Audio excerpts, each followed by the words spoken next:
अभी 3 जगह by election चल रहे हैं पूरे प्रदेश में। एक प्रदेश में 4 जगह बाई इलेक्शन, 4 जगह बाई इलेक्शन, और बाई इलेक्शन 4 में से 3 जगह निर्वाचन आयोग चुनाव करा रहा, और कोई कारण नहीं दे रहा है कि चौथी जगह आपको चुनाव क्यों नहीं करा रहे। निर्वाचन आयोग ईवीएम मशीन आसाम के अंदर एक प्रत्याशी के गाड़ी में मिल रही है, कोई कार्यवाही नहीं हो रही है। एक बगल में मीटिंग हो रही है और प्रधानमंत्री दूसरी जगह वोटिंग हो रही है और अपील कर रहे हैं। मतलब एक जमाना था कांग्रेस पार्टी की सरकार में, निर्वाचन आयोग अगर हाथ का सिंबल कहीं दिखता था उसको ढकवाने की बात करते थे। ये जो सड़कें थी जिनमें प्रधानमंत्री जी की फोटो लगी रहती थी, उन फोटो को ढकने का काम करते थे। ये शिलालेख जितने भी होते थे उद्घाटन के, उनको कवर करने की बात होती थी। आज निर्वाचन आयोग इन सब चीजों पे मौन क्यों है? फेयर चुनाव, निष्पक्ष चुनाव, इसकी बात करना बेमानी है आज की तारीख में। और जिस ढंग के हालात यहां हो रहे हैं, गंगापुर से बेंगलोर तक रगड़ कर रख देंगे, ये कौन कह रहा है? भारतीय जनता पार्टी के मुख्य सचेतक जोगेश्वर गर्ग।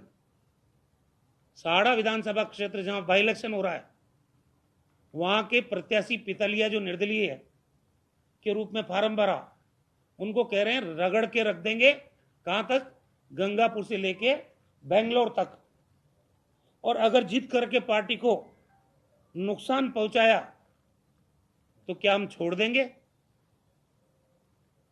3 तारीख नामांकन वापसी की निकल जाने दो, उसके बाद क्या होता है इसकी कल्पना भी नहीं होगी उनके दिल में।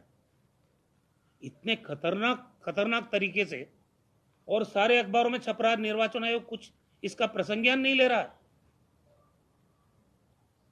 ये कहा जा रहा है सरेआम कि टक्कर में ही नहीं बीजेपी, तीसरे नंबर पे है। टक्कर किसके है? निर्दलीय प्रत्याशी के और कांग्रेस पार्टी के। ये भी ऑडियो में है।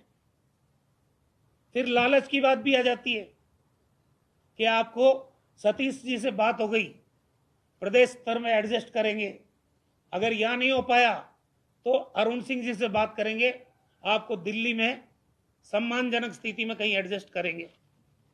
अब एक बात बताइए, कर्नाटक के राजस्व मंत्री है आर अशोका, और एक हमारे एमएलसी हैं जो राजसमंद के रहने वाले हैं, लहर सिंह, वो कर्नाटक में एमएलसी हैं। उन्होंने क्या हाल किया पितलिया के परिवार का?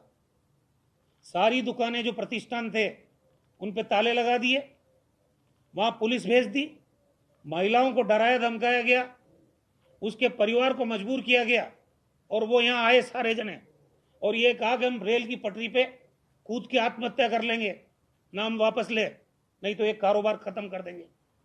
क्या हाल है ये? और ये जो ऑडियो आज वायरल हुआ उसमें क्या कह रहे हैं वो? अमित शाह जी की नजर है।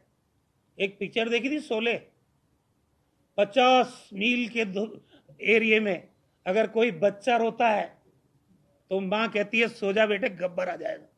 ये देश के गृह मंत्री है या गब्बर सिंह है बीजेपी? ये तो बताओ कम से कम, जिसके नाम से इतना खौफ का वातावरण बनाया जा रहा है, जिनके कंधों पर देश में अमन और चैन की जिम्मेदारी है, कानून और व्यवस्था की रक्षा करने की जिम्मेदारी है, उस चेहरे को हम नहीं करें। हम कहते तो कहते राजनीति कर रहे हैं। अब बीजेपी के लोग कह रहे हैं कि अमित शाह की नजर है, मतलब अमित शाह गब्बर सिंह बना दिए गए, धमकी दी जा रही है उनके नाम की। इससे ज्यादा शर्मनाक कोई पहलू हो नहीं सकता। किस तरह के चुनाव करवा रहे हैं निर्वाचन आयोग?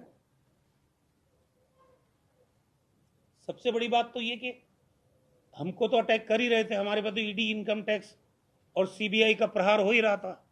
अब बीजेपी को ही नहीं बख्श रहे हैं। ये भारतीय जनता पार्टी का है, खुद ही कह रहे हैं वो, और बीजेपी छोड़ के बागी बना है, तो विचारधारा तो बीजेपी की है।